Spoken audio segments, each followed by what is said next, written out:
जंगल का एक कोना, जहां जानवरों का जीवन शांतिपूर्ण था, अचानक एक दिन हड़कंप मच गया। भालू माँ के बच्चे गायब हो गए।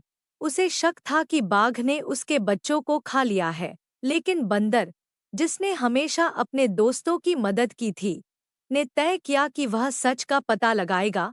जंगल में भालू, जिसका नाम रानी था, अपने दो प्यारे बच्चों के साथ रहती थी। रानी बहुत मजबूत और साहसी थी, लेकिन उसकी कमजोरी थी उसकी भावनाएं।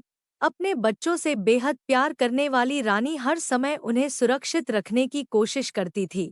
जंगल में बाघ, जिसका नाम शेरू था, बेहद खतरनाक और चालाक था। शेरू की ताकत उसकी ताकतवर पकड़ और तेज पंजे थे, लेकिन उसकी कमजोरी थी उसका अकेलापन। शेरू हमेशा अकेला रहता था और उसे कोई दोस्त नहीं था।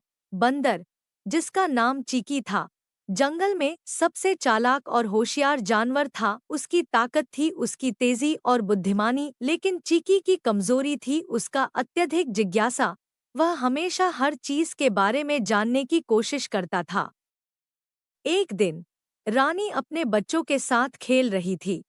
खेलते खेलते बच्चे जंगल में दूर चले गए। रानी ने उन्हें हर जगह ढूंढा, लेकिन वे कहीं नहीं मिले। रानी को शक हुआ कि शायद शेरू ने उसके बच्चों को खा लिया है। गुस्से में रानी शेरू के पास गई और उससे अपने बच्चों के बारे में पूछा। शेरू, जो सचमुच निर्दोष था, ने रानी को समझाने की कोशिश की कि उसने कुछ नहीं किया, लेकिन रानी ने उसकी एक नहीं सुनी। दोनों के बीच तकरार बढ़ने लगी और पूरे जंगल में हड़कंप मच गया। चीकी, जो यह सब देख रहा था, ने सोचा कि उसे इस रहस्य का पता लगाना होगा। उसने रानी और शेरू को समझाया कि लड़ाई से कुछ हासिल नहीं होगा। उन्होंने तय किया कि वे मिलकर बच्चों को ढूंढेंगे। तीनों ने मिलकर जंगल के हर कोने को छाना। चीकी ने अपनी बुद्धिमानी का इस्तेमाल करके बच्चों के पैरों के निशान ढूंढे। वे उन्हें पहाड़ी की ओर ले गए। चीकी ने समझा कि बच्चे वहां खेल रहे होंगे। जब वे पहाड़ी की चोटी पर पहुंचे, तो उन्होंने देखा कि रानी के बच्चे खुशी खुशी खेल रहे थे। रानी की आंखों में खुशी के आंसू आ गए। उसने अपने बच्चों को गले लगाया और शेरू से माफी मांगी। लेकिन कहानी यहीं खत्म नहीं होती। पहाड़ी के पीछे एक अजीब सी गुफा थी, जहां से अजीब आवाजें आ रही थी। चीकी ने सोचा कि क्या यह आवाजें किसी रहस्य का हिस्सा हैं, या कोई भयंकर जानवर वहां रहता है।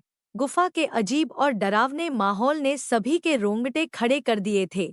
चीकी ने रानी और शेरू से कहा, हमें इस गुफा के अंदर जाकर देखना चाहिए कि यहाँ क्या छुपा है। हो सकता है कि यह आवाजें किसी खतरनाक जानवर की हों। रानी और शेरू ने सहमति जताई और तीनों ने गुफा के अंदर जाने का निर्णय लिया। बच्चों को रानी ने सुरक्षित स्थान पर छोड़ दिया। गुफा के अंदर का वातावरण ठंडा और अंधेरा था। वहां एक अजीब सी बदबू थी, जो सबको असहज कर रही थी। चीकी ने अपनी तेज आंखों और होशियारी का इस्तेमाल करते हुए रास्ता दिखाना शुरू किया। जैसे ही वे गुफा के अंदर गहरे गए, उन्हें दीवारों पर अजीब चित्र और निशान दिखाई देने लगे। चीकी ने समझा कि ये निशान किसी पुराने समय की हैं और शायद यहाँ कोई रहस्य छुपा हुआ है। अचानक गुफा के अंदर एक जोरदार आवाज हुई और एक बड़ा सा पत्थर दरवाजे की तरह गिर गया, जिससे गुफा का मुख्य मार्ग बंद हो गया। रानी, शेरू और चीकी फंस गए। अब उनके पास एक ही रास्ता था, गुफा के अंदर की ओर जाना। चीकी ने कहा, हमें सावधानी से आगे बढ़ना होगा, शायद यह गुफा हमें किसी और जगह ले जाए। रानी ने हिम्मत जुटाते हुए कहा, हम साथ हैं, हमें डरने की जरूरत नहीं है। वे धीरे धीरे गुफा के अंदर बढ़ते गए। उन्हें कई अजीब जानवरों के निशान मिले, लेकिन कोई जानवर नहीं दिखा। अचानक उन्हें एक छोटी सी झील दिखाई दी, जिसके किनारे पर एक पुरानी किताब पड़ी थी। चीकी ने किताब को उठाया और पढ़ना शुरू किया। किताब में लिखा था कि यह गुफा एक पुराने जादूगर का ठिकाना थी, जिसने कई जानवरों को बंदी बना रखा था। जादूगर की आत्मा अब भी इस गुफा में भटक रही थी और वह किसी को भी बाहर नहीं जाने देती थी। जैसे ही चीकी ने किताब बंद की, गुफा के अंदर एक तेज रोशनी चमकी और एक धुंधली परछाई उभर आई। वह परछाई जादूगर की आत्मा थी। उसने गुस्से में कहा, कौन है तुम लोग? क्यों मेरे ठिकाने पर आए हो? शेरू ने साहस दिखाते हुए कहा, हम यहाँ किसी को नुकसान पहुँचाने नहीं आए हैं। हम सिर्फ जानना चाहते हैं कि यहाँ क्या हो रहा है।